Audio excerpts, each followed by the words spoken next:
Yes, and start.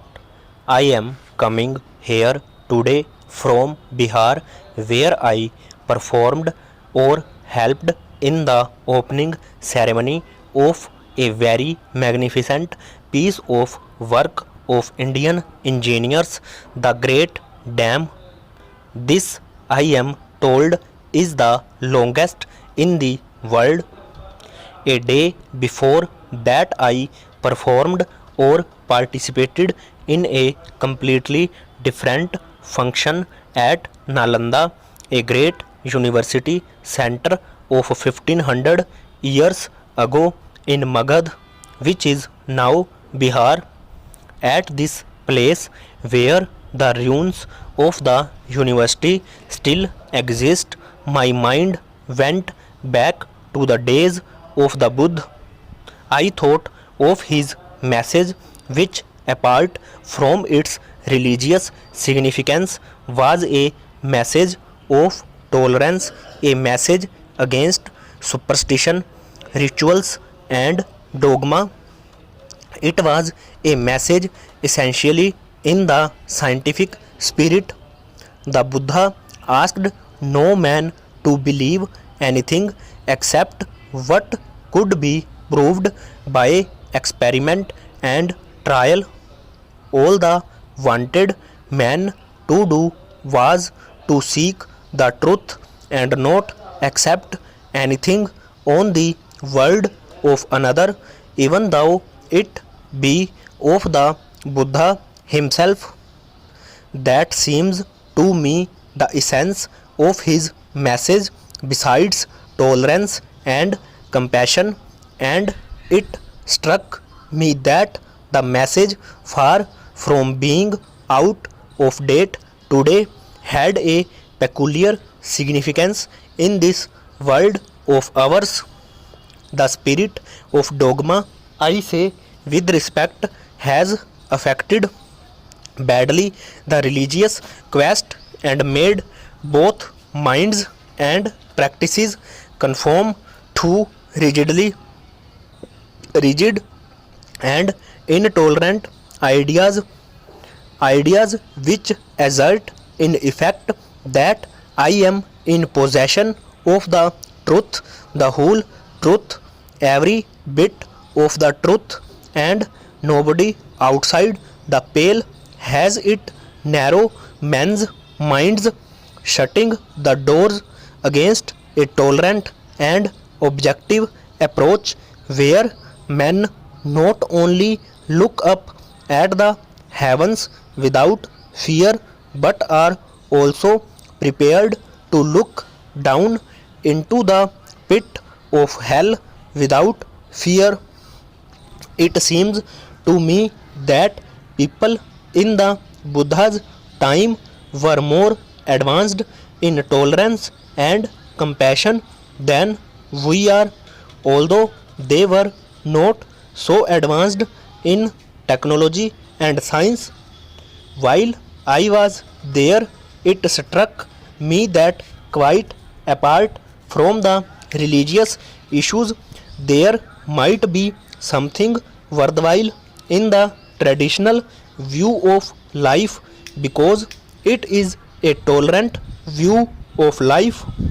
While it may hold one opinion, it respects the opinion of the others and allows that there may be truth in the others' opinions too. It looks the universe and the mysteries of the universe and tries to find them in a spirit of humility. That is their approach to their religion. The scientist is supposed to be an objective seeker after truth. Science has grown because, in a large measure, the great scientists have sought truth in that way. But I suppose no man today, not even a scientist, can live in a world of his own in some kind of ivory tower cut off from what is happening. Therefore, science today has perhaps begun to cross the borders of moral and ethics. If it gets divorced completely from the realm of morality and ethics, then the power it possesses may be used for evil purposes. But above all, if it ties itself to the gospel of hatred and violence, then undoubtedly it will have taken a wrong direction which will bring much peril to the world. I plead with the scientists here and elsewhere to remember that the scientific spirit is essentially one of tolerance, one of humility, one of realization that somebody else may also have a bit of the truth. Scientists should note that they do not have a monopoly of the truth, that nobody has a monopoly, no country, no people, no book. Truth is too vast to be contained in the minds of human beings or in books, however sacred. Let us be a little humble. Let us think that the truth may not perhaps be entirely with us. Let us cooperate with others. Let us, even when we do not appreciate what others say, respect their views and their ways of life. Let us go back to an ancient age in India, Ashoka's period 2300 years ago. This man, who was infinitely more than an emperor, has left memorials all over this great land, memorials which you can see today. Among the messages that he gave, there is one which I think we should all remember, not only in this country but elsewhere.